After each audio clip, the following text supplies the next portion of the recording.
Hey guys, it's February and we got a BFL coming up right around the corner.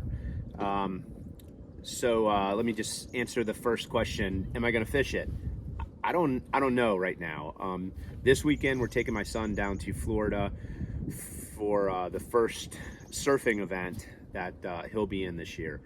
So I know our personal finances are going to be a little tight, so I'm still not certain whether I'm going to be able to compete or not. I hope to, but I thought it would be good to just kind of go over a few baits that if I were fishing it, whether I was a boater or a co-angler, I would definitely tie on.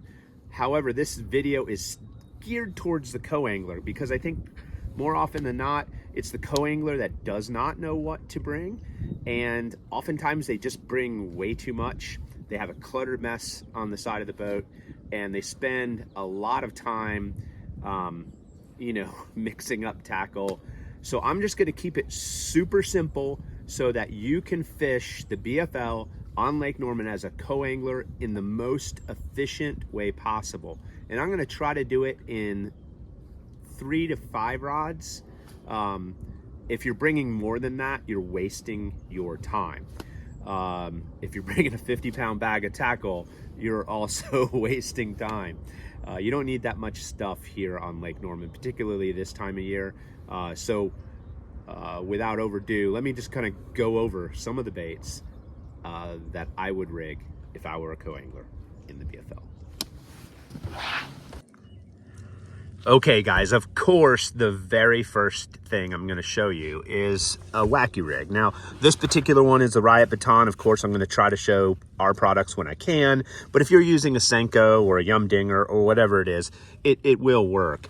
The baton just happens to fall really slow. It has a lot of action, and since we make it, I use it, guys. So I've got a weedless hook here. This is a, I think this is a Gamakatsu weedless Nico or Wacky Rig hook. I don't know what they call it, but and I've got a band on this worm.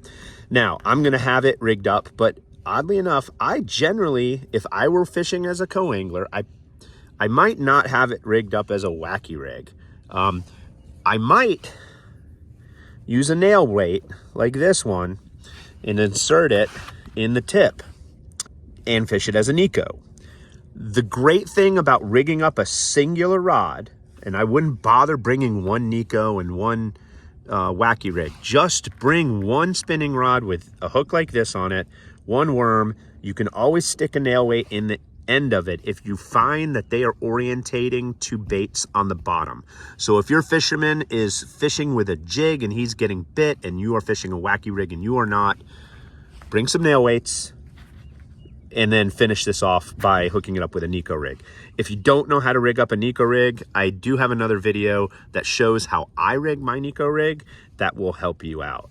So that would be my first setup. Now the second rod I would bring, I would make sure that it was rigged up with a Ned. This one is a 3/16 tungsten. We call it a panic button, but it's our tungsten Ned, and it has a really good hook, unlike many of the others that are out there. So it does have a wire keeper. Now, if you notice, I don't have this rigged up with a little, turd or anything like that. And that's because if I was entering the tournament, I probably wouldn't start off with a Ned. I would look at that as a last resort. Instead, I would use this very same head and I would rig a small swim bait onto that Ned head, okay? That way I can fan cast and I can catch the cruisers and anything that might be around. If my boater's moving around a lot, it allows me to cover water quickly. So a small swim bait like this is dynamite on Lake Norman. So I generally always have one tied on as kind of my last resort lure. And I always rig it on a Ned because, I mean, heck, one rod can serve multiple purposes. If, again, they're biting on the bottom and there's a jig bite that's good, take a small crawl like this. This is the Riot Tantrum. Throw that on there. Take your swim bait off, put that on there, and you've got yourself a crawl creature bait. Or, of course, you can put a small worm on it, either a Ned specific worm or a finesse worm like this one.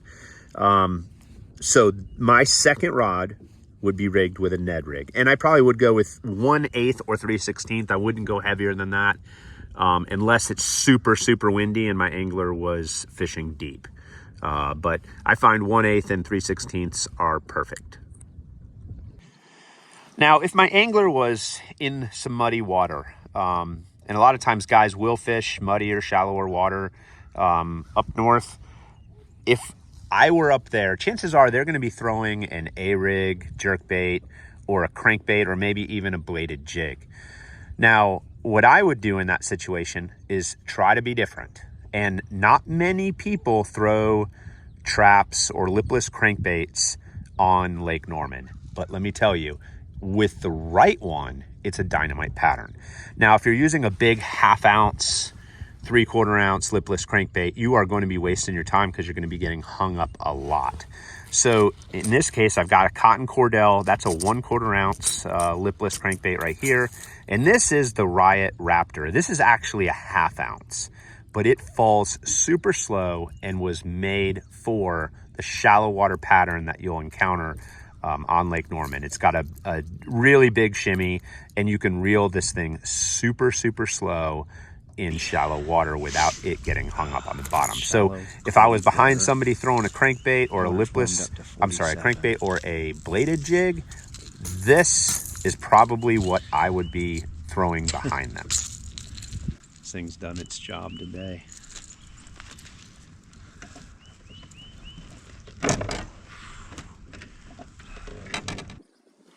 So along the vein of moving baits, you can't go wrong with a jerkbait. Now I prefer 100 series suspending jerkbaits. And the reason why is I just think they have more action than a 110. I really love the Vision 110 Junior +1. They are hard to find. You might be able to find them at Custom Tackle Supply in Denver. But I would definitely have a jerkbait tied on when you come to Lake Norman for the tournament. This is a Lucky Craft Pointer 100, and this is a Duo Realis 100 SP. They do make a 110, but I think it sucks. This 100 has dynamite action. However, it doesn't have a casting mechanism, so it doesn't cast as well as some others. So again, a jerkbait, you got to have it tied on. You're on Lake Norman.